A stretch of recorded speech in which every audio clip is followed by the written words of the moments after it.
Suka bumi hubun dunia, suka itu hubun, bumi itu dunia. Baik. Teman-teman, Nabi Zakaria itu diuji oleh Allah. Maaf, belum punya keturunan. Dan semua nabi punya ujian. Jadi jangankan kita, nabi aja yang jelas surganya punya ujian. Ya, Anda pernah sakit, Nabi Ayub sakitnya lebih parah dari kita. Ya, Anda di keluarga belum ada keturunan, Nabi Zakaria pernah lebih daripada kita. Sampai rambutnya memutih, fisiknya sudah letih, dan menurut medis, maaf sekali, istrinya divonis tidak mungkin punya keturunan, monofus dan mandul, mustahil. Secara klinis, gak mungkin. Secara medis, tidak mungkin. Maka Allah tunjukkan satu isyarat yang sangat luar biasa. Jika Anda mendapati situasi, makhluk mengatakan ini mustahil dan sudah angkat tangan, ini tanda pertama dari Allah, langsung tinggalkan pendapat manusia, langsung memohon kepada Allah. Maka turunlah beritanya di Quran surah ketiga Ali Imran ayat 38 sampai 39. Paling kanan sebelah atas di mushaf. Sekarang perhatikan kalimatnya, saya mau sambungkan dengan Al-Fatihah tadi. Hunalika da'a Zakaria rabbah. Di mihrabnya Nabi Zakaria salat bermohon kepada Allah. Qala rabbi habli min ladunka dzurriyyatan thayyibah. Kemudian ia berdoa, Rabbi habli, ya Allah yang maha memberi tanpa batas. Ini adab pertama, kalau teman-teman mau berdoa, sebut nama Allah sesuai dengan hajat kebutuhan kita. Itu yang disebut dengan Al-Asma'ul Husna. Di Asma'ul Husna itu bukan nama-nama indah yang sekedar dihafal, bukan. Tapi nama yang diberikan oleh Allah sesuai dengan kebutuhan hidup kita. Dalilnya Quran surah ke-17 ayat 110. Ya, paling kanan sebelah atas di mushaf, ke pertengahan. Ya, kata Allah, Qulid Allah. Jika Anda punya persoalan, sebut nama Allah. Allah Awir Rahman atau Ar-Rahman. Ayyamma tad'u, tapi kalau Anda ingin spesifik meminta, falahul asmaul husna. Pilih nama Allah, ia punya nama-nama yang indah sesuai kebutuhan kita. Jadi kalau teman-teman misalnya minta kelancaran rezeki, sebut ya Allah ya Razzaq. Anak mau ujian, ya Allah ya Al-Alim. Di proyek misalnya ada hambatan, ada gangguan, ya Allah ya Al-Jabbar ya Al-Malik. Ingin mudah mengatasi ujian, ya Allah ya Sabar. Minta. Ya, jangan semuanya disebutkan, nanti jadi beban. Ya, Allahumma ya Rahman ya Malik ya Kudus ya Sabar, gitu kan? Yang tadinya nggak punya masalah jadi punya masalah, gitu kan? Pilih salah satu. Nah, jika Anda ingin memohon pada satu hal yang mustahil menurut manusia, maka minta dengan menyebut nama Allah yang memberi tanpa batas, mustahil di dalamnya. Nama Allah tersebut namanya Wahhab. Wahhab. Ya Allah, ya Wahhab. Al-Wahhab. Kalau kita rubah dalam bentuk permintaan, maka singkat kalimatnya dengan hab. Hab. Untuk sendiri habli, untuk banyakkan hablana. Rabbana hablana min azwajina wa dzurriyyatina qurrata a'yun. Nabi Zakaria minta karena sendiri yang mengalami situasi itu, maka beliau katakan, Rabbi habli. Ya Allah, habli min ladunka. Ya Allah yang tak punya batas dalam pemberian. Mereka mengatakan aku tak akan punya keturunan. Mereka mengatakan mustahil aku punya anak. Dan aku yakin kau memberi batas tanpa memberikan pemberian tanpa batas. Aku mohon darimu saja. Darimu saja. Dzurriyyatan thayyibah, keturunan-keturunan terbaik. Innaka sami'ud du'a. Engkau pasti mendengar doa saya. Kalau pada yang maha memohon saja, maha mendengar saja tidak mengabulkan, lantas kepada siapa lagi aku mesti minta? Tapi poinnya bukan itu. Poinnya adalah ini disampaikan oleh Nabi Zakaria dalam keadaan sedang sholat. Mesti berdiri dalam sholatnya. Dalam bahasa Arab berdiri disebut dengan qaimun, qaim, berdiri. Sedang sholat disebut dengan yusolli. Perhatikan ayat 39-nya. Fanadatul malaikatu wa huwa qaimun yusolli fil mihrab. Maka seketika ketika doanya selesai dipanjatkan, sholatnya belum selesai. Doanya selesai dipanjatkan, seketika datang malaikat menyampaikan, kamu dapat kabar gembira, Anda akan punya anak, bahkan namanya langsung diberikan oleh Allah, Yahya, artinya hidup.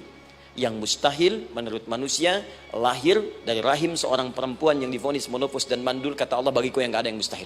Jadi dan hidup dia. Kapan itu terjadi? Masih sholat dan belum selesai dalam sholatnya, dalam keadaan berdiri. Sekarang saya tanya Anda, kita membaca iyyaka na'budu wa iyyaka nasta'in dalam keadaan ruku atau sujud? Sujud, berdiri. Berdiri teman-teman. Betul kan? Dalam keadaan berdiri saat baca Al-Fatihah. Iyyaka na'budu wa saat kita mengatakan wa iyyaka nasta'in, Allah balik bertanya, apa yang kamu butuhkan? Nabi Zakaria itu sholat dulu, baru minta. Kita umat Nabi Muhammad karena keutamaan nabinya, sebelum sholat udah ditunggu. Butuh apa? Mau minta apa? Karena itu, saya ingin katakan, ayo manfaatkan momentum sholat ini. Jangan sekedar kita kemudian tunaikan formalitas, tapi kita tidak mendapatkan keuntungannya. Ayo, semuanya, dari mulai takbir sudah ada doa, ruku ada doa, bahkan sujud kita bisa perbanyak dalam bahasa hati kita untuk memohon kepada Allah Subhanahu wa taala. Jelas sampai di sini? Baik, mudah-mudahan insya Allah doa kita dikabulkan oleh Allah Subhanahu wa taala. Ini baru mukaddimah, kita belum mulai, ini pengantar. Tema kita hari ini tentang Al-Quran, dan mudah-mudahan kita diberikan insya Allah kelancaran untuk bahasan kita, dan topik ini insya Allah akan memberikan banyak manfaat dari apa yang kita kerjakan dalam keseharian kita. Saya mohon izin untuk melambatkan bacaan karena tadi hanya mengantarkan saja. Teman-teman, kenapa mesti Al-Quran? Apa esensi Al-Quran? Dan kenapa Al-Quran diwahyukan pada Nabi Muhammad SAW? Apakah khusus untuk sekedar dibaca? Atau ada satu nilai yang sangat penting yang justru itu mengandung nilai mukjizat yang paling dalam dari Al-Quran? Yuk kita mulai dengan Al-Quran surah kedua Al-Baqarah ayat ke-38, paling kanan sebelah atas. Disambungkan dengan Quran surah kedua ayat 185, paling kiri pertengahan di mushaf. Quran surah kedua ayat 38 dengan Quran surah kedua ayat 185. Saya mulai dari kisah Nabi Adam, saya pelan-pelan. Nabi Adam saat diciptakan oleh Allah, kemudian diberikan informasi bahwa beliau akan bertugas di bumi, beraktivitas di bumi. Disampaikan di Quran surah kedua ayat 30, paling kiri sebelah atas. Wa idh qala rabbuka lil malaikati inni ja'ilun fil ardi khalifah. Kata Allah, dan pelajari, ingat ketika kami menyampaikan pada para malaikat, kami akan menugaskan satu makhluk, manusia namanya Adam, di bumi tugasnya. Untuk menjalani hidup di bumi. Nah, secara singkat, setelah Nabi Adam turun ke bumi, di awal masa bersama Sayyidah Hawa, ya alaihi wassalam, maka ternyata, bersamaan dengan turunnya Adam dan Hawa ke bumi itu, mereka berdua dibekali petunjuk. Yang dengan petunjuk itu, ini yang dahsyat. Allah jamin semua aktivitas hidupnya, dari mulai yang sederhana sampai yang kompleks, pasti jika diikuti petunjuk ini, dia akan senang menjalaninya dan akan tenang mendapatkan hasilnya. Ya, perhatikan kalimatnya. Quran surah kedua ayat 38. Fokus. Qul nahbitu minha jami'a. Kata Allah, sekarang tiba saatnya. Adam, Hawa, turun kalian ke bumi. Kalau setan kita tinggalkan aja ya. Ini kita bahas Adam dulu. Turun kalian semua ke bumi. Fa imma ya'tiyannakum minni huda. Maka nanti sejak kalian tiba di bumi itu, aku akan turunkan satu petunjuk disebut dengan hudan namanya. Hudan. Fokus.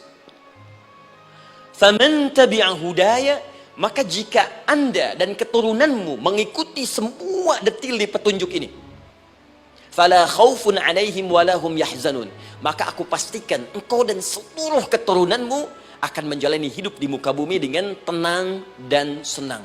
Fala khauf, khauf itu gelisah, takut. Lawan dari takut apa? Tenang. Lawan dari gelisah, tenang. Kata Allah, jika Anda mengikuti tuntunan hidup yang ini, maka saya jamin semua hidupmu tenang. Walahum yahzanun, dan saya pastikan selama hidup di muka bumi itu kalian tidak akan pernah bersedih. Senang, lawan sedih itu senang.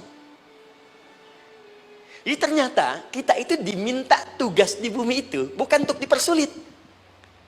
Jadi kalau ada yang hidup sampai saat ini sedih deh, di rumah tangga sedih, di kantor nggak tenang, pasti di antara poinnya bukan nggak mampu senang, tapi boleh jadi yang hidup ini tidak membaca petunjuk kehidupannya. Anda kerja di perusahaan, teman-teman ada yang di Pertamina, ada yang di yang lain. Kalau Anda nggak ikuti petunjuk, kan pekerjaan tidak akan berlangsung dengan nyaman, kan? Kalau Anda nggak ikuti aturannya, bagaimana bisa mengerjakan petunjuk itu dengan nyaman? Maka apalagi hidup yang kompleks, kata Allah, sejak Adam saya turunkan, sudah ada petunjuk kehidupan. Saya namakan dengan hudan.